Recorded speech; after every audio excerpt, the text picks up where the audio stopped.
Hello team, welcome to another ATP Geopolitics video with myself, Jonathan MS Pearce. This is a US election special, a very short one, that I just wanted to use to express my absolute dismay and disgust concerning some, the famous Hollywood Access tapes that involved Donald Trump saying on hot mic some pretty egregious things. And this almost derailed him. This was kind of, I think, was it the October surprise back in 2016? But it didn't derail the campaign, and it should have done. But what I want to play to you is the stuff that was on that recording before the feline grabbing, the genitalia grabbing part of that hot mic incident. And I don't think I've ever heard this, and I can't believe I've never heard this. And although I'm playing it from this embedded Midas Touch tweet that says there is a massive TikTok trend going viral right now with women reacting to audio of Trump's disgusting remarks about women, they are making the case that the men in their life to vote with their interests in mind. So men go out and vote. Think about me. Think about my needs and what I want and how this election will affect me. As the significant person in your life, etc., etc. These videos are racking up tens of millions of views. Okay, but the actual original tweet that I found this on was like, I can't believe I haven't heard this before. How have I not heard this? How did this not invalidate him from becoming president in 2016? And how the hell is it not doing so still? We need young people, we need everyone to hear this. So I'll be interested to know how many of you have heard this whole part of the recording, 50 seconds of it, and how many of you, like me, think you've only heard like the ending of it that was played so frequently on the news. The whole lot is insane. It shows him to be a disgusting human being. So just listen to this. Moved on her, and I failed. I'll admit it. Whoa. I did try and fuck her. She was married. That's huge news there. No, Nancy. Yeah. No, this was marriages, and I moved on her very heavily. In fact, I took her out furniture shopping. She wanted to get some furniture. I said, "I'll show you where they have some nice furniture." I took her out furniture. I moved on her like a bitch, but I couldn't get there, and she was married. Then all of a sudden, I see her. She's now got the big phony tits and everything. She's totally changed her look. I better use some Tic Tacs just in case I start kissing her. You know, I'm automatically attracted to beautiful. I just start kissing them. It's like a magnet. You just kiss. I don't even wait. And when you're a star, they let you do it. You can do anything. Whatever you want. Grab them by the pussy. You can do anything. Pull the ham. And I wonder whether that going viral again will have another effect on the election that might be unwanted by the GOP, because we forget that with each new election people are 4 years further on, and there will be people who didn't vote last time, who had no interest in politics, that will be voting now. And that's not just people who have grown up and past the age of being able to vote, so not people in their teens, but actually people that get over their youthful ignorance and start getting involved in politics. I think I didn't really start understanding politics properly until I was like 30. Like really, I was actually quite naive. And I was somewhat like knowledgeable of things happening in the news, but I wasn't as involved as I am now. And so therefore, there will be all sorts of different segments of the electorate where they wouldn't have got to know some of the stuff that took place in 2016, you know, whether they were teenagers or not. And revisiting these elements I think, is super important. Now, there's another little, I think I've done a YouTube short on this just now, but I wanted to throw this in as well, because if you want a sense of who he is, not just from a personal, moral, in this case, sexual point of view, although you can argue that it's about power. That whole hot mic incident was about power, about him exerting power over women. For him, becoming the president is all about power. It is about making him inoculated from being prosecuted. It's about immunity from the law. It's about self-aggrandizement and getting what he wants in terms of power and money. But it's not about people out there. I wrote an email to my dad the other night because he wrote me something about this point about a particular politician that's got in trouble in the UK for punching someone, and I was saying, look, you need to link that to what whether that event had anything to do with his political leaning, or was that just a single human being doing something egregious. So I'm not excusing that, but why have you pointed out that this person has done this? Is it because it's just a Labour politician and you are just reading Daily Express and Daily Mail? Why have you never sent me anything? And I sent him a long list of all of these Conservative politicians who were suspended for X, Y, and Z. I said, I don't think I can make a case that if you're a Labour politician, you're going to be more likely to physical violence. And so therefore that seems to be somewhat of a standout event. So you're just doing that because you want to hate on Labour.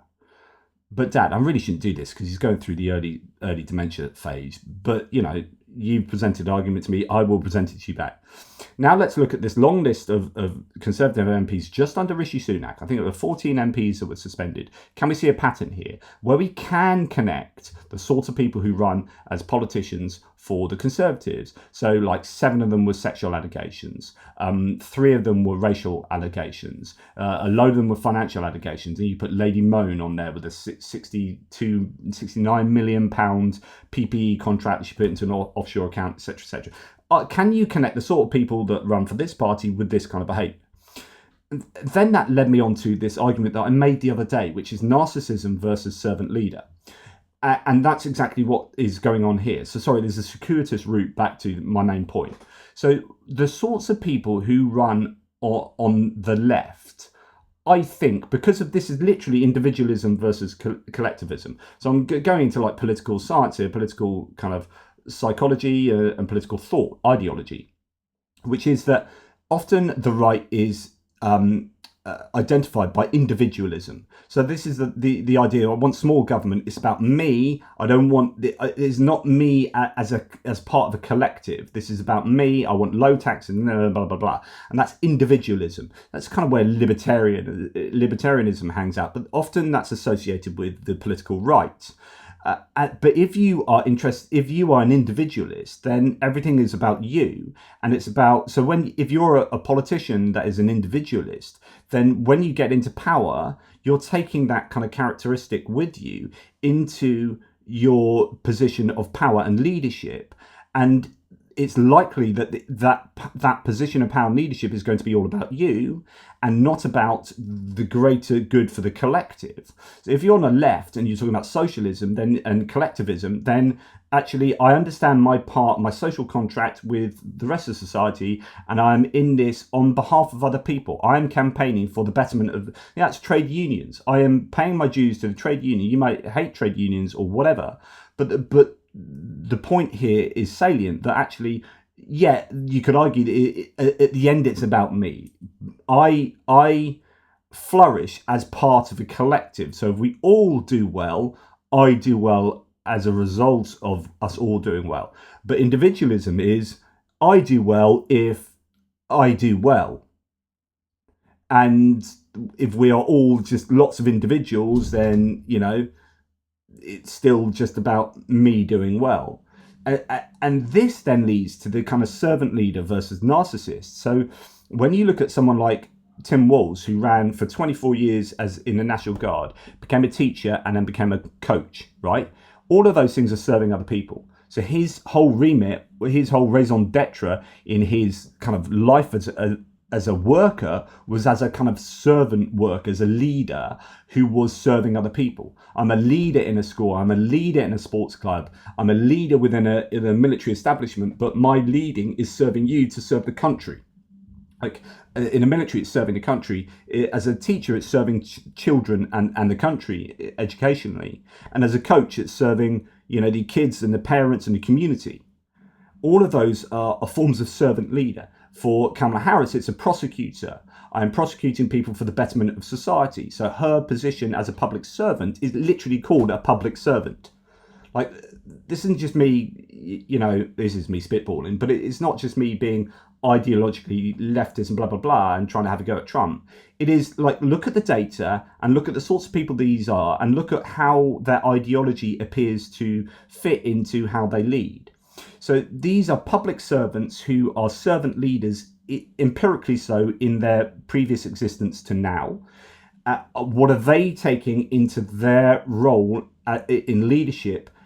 And then you look at him as a business leader, as a billionaire, as an individualist who screws around with taxes, blah, blah, blah. He's talked very openly denigrating tax, right? The whole notion of tax is collective, whereas I'm paying my dues so that we can have roads built and hospitals built for the good of society. And from that, I will also benefit. It's that insurance policy, but it's part of that kind of, it's almost like the trade union thought I was talking about earlier.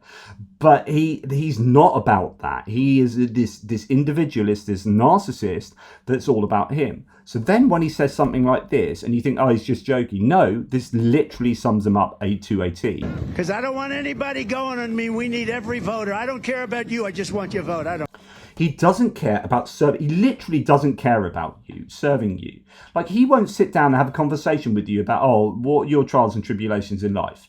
He doesn't have the empathy. Like, honestly, imagine if he went into a restaurant or a bar or a homeless shelter or anything. Can you imagine that he's the sort of guy that would actually sit down for half an hour, 40 minutes and say, tell me about yourself. Tell me what your problems are, mate. Because I'm in a position where I can probably affect your whole life here. And there are probably policies that I can put in place to ameliorate your life, to improve your lot. So I need to understand you and understand your needs, to understand this whole situation, to see if I can do anything better, anything to improve this situation. Would he ever be that kind of person? No, that's not him. He is not empathetic or empathic. He is narcissistic, and he is interested in power for the reasons of immunity and self-aggrandizement.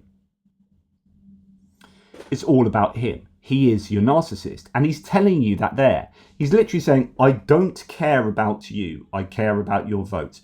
I don't care about making this country better. I care about power. That's how you parse that down. I don't care about making your lot better.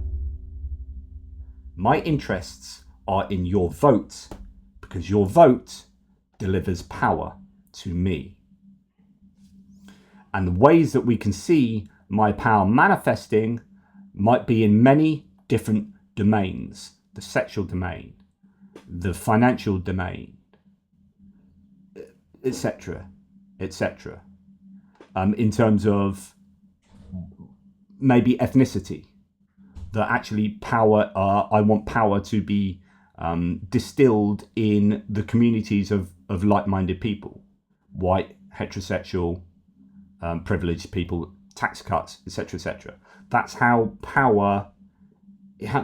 he uses his power. It's about him and people most like him. So I'll be interested in your thoughts on that. But I was blown away by the full audio of that, but also just his views on basically his contempt for other people, his contempt for the electorate.